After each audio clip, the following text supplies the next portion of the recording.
ناپاک کپڑے کو بالٹی میں ڈالا جائے اور اوپر سے پانی بہنے دیا جائے تو کتنا پانی گرنے سے، اب یہ سوال کچھ اور ہے، عنوان کچھ اور ہے.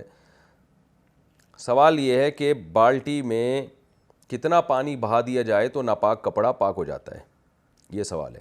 ناپاک کپڑے کو بالٹی میں ڈالا جائے اور اوپر سے پانی بہنے دیا جائے تو کتنا پانی گرنے سے کپڑا پاک ہو جائے گا؟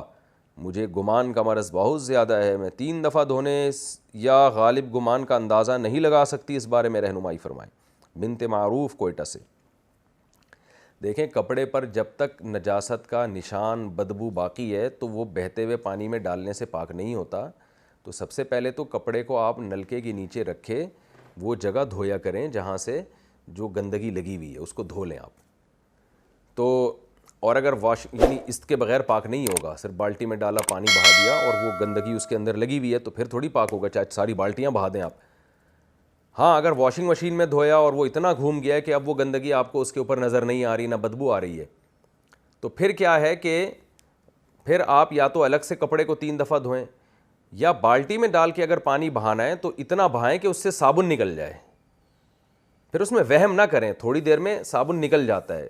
اب آپ نے کہا گمان کا مرض ہے، تو آپ تو جس کو وہم یا گمان کا مرض ہوتا ہے نا، وہ تو میرا خیال ہے وہ پورے سمندر بھی بہا دے گا تو اس کو وہم دور نہیں ہوتا. تو آپ خود نہ کسی کو ایک دن کھڑا کریں اپنے ساتھ اور بولیں کہ آپ کا کیا خیال ہے، پانی اتنا بہہ گیا کہ یہ گندگی نکل گئی ہے؟ وہ کہہ دے ہاں بہہ گیا ہے، یعنی سوری صابن جو ناپاک صابن ہے وہ نکل گیا، وہ کہ ہاں نکل گیا ہے. تو بس پھر اتنا ٹائم نوٹ کر لیں کہ بھئی اتنی دیر میں نکل جاتا ہے، پھر اس ٹائم کے حساب سے آپ پانی بہا دیا کریں. اور اگر نجاست ایسی ہے کہ اس کے نہ بدبو ہے نہ اس میں کوئی رگڑنے کی ضرورت ہے، جیسے پیشاب کا ایک قطرہ لگ گیا، تو پھر اس کا حکم یہ ہے کہ اگر پانی بہایا، یعنی جب بالٹی میں آپ نے کپڑا ڈالا تو پانی جیسے ہی بہنا شروع ہو جائے گا تو بس وہ فوراً وہ کپڑا پاک ہو جائے گا، کیونکہ بہتا ہوا پانی پاک ہے، وہ اپنے ساتھ نجاست کو لے کے باہر نکل گیا ہے. واش روم میں وضو کی دعائیں پڑھنا کیسا ہے؟ واش روم میں وضو کرتے وقت دعائیں پڑھنا کیسا ہے جبکہ واش بیسن کموڈ سے فاصلے پر ہے؟ رشید احمد، مانسہرہ. اگر اسی کمرے میں ہے تو پھر تو بے ادبی ہے، ایسے موقع پہ وضو کی کوئی دعا نہیں پڑھنی چاہیے. ویسے وضو کی دعائیں جو عام طور پہ مشہور ہیں وہ دعائیں ثابت نہیں ہیں. تو لیکن اگر کوئی جیسے بسم اللہ پڑھنی ہے، کلمہ شہادت پڑھنا ہے، تو یہ اس میں نہ پڑھا جائے، اور اگر دور ہے تو پھر آپ پڑھ سکتے ہیں.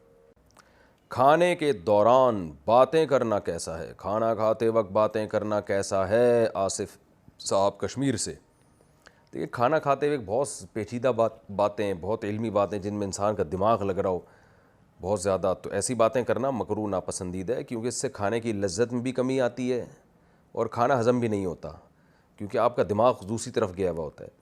لیکن ہلکی پھلکی باتیں، ہلکی پھلکی گپ شپ، اور بھائی کیا حال ہے، بتاؤ کوفتے کیسے لگ رہے ہیں، مزہ آ رہا ہے، مرچیں اور تھوڑی اگلی دفعہ زیادہ کریں کم کریں، اور سناؤ ممانی کا کیا حال چل رہا ہے آج کل، اور بھابھی کی طبیعت کیسی ہے، اور کاروبار کا کیا چل رہا ہے تمہارا. جو ہلکی پھلکی گپ شپ ہو رہی ہوتی ہے، اس سے کھانے کی لذت کم نہیں ہوتی بلکہ اور زیادہ بڑھ جاتی ہے.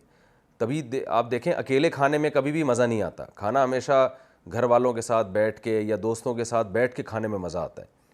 تو اس کی وجہ یہی ہے کہ آپس میں گیدرنگ ہوتی ہے. اگر چپی بیٹھ کے کھانا تھا تو پھر اکیلے بیٹھ کے کھا لیتے، کسی کے ساتھ بیٹھ کے کیوں کھا رہے ہو؟ تو یہ جو مشہور ہو گیا نا کہ کھانا کھاتے ہوئے باتیں نہیں کرنی چاہیے، بالکل غلط مشہور ہو گیا ہے. کھانا کھاتے ہوئے بالکل باتیں کر سکتے ہیں، بلکہ کھانا کھاتے ہوئے ہی باتوں میں بڑا مزہ آتا ہے، لیکن باتیں بہت گاڑی، بہت پیچیدہ، کوئی پھڈے والی نہیں ہونی چاہیے. ہلکی پھلکی خیر خیریت، ہلکا پھلکا ہنسی مذاق، اس طرح کی باتیں اگر کی جائیں کھانا کھاتے ہوئے تو نہ صرف یہ کہ جائز ہے بلکہ اس سے کھانے کی لذت بھی بڑھتی ہے، آپس کے تعلقات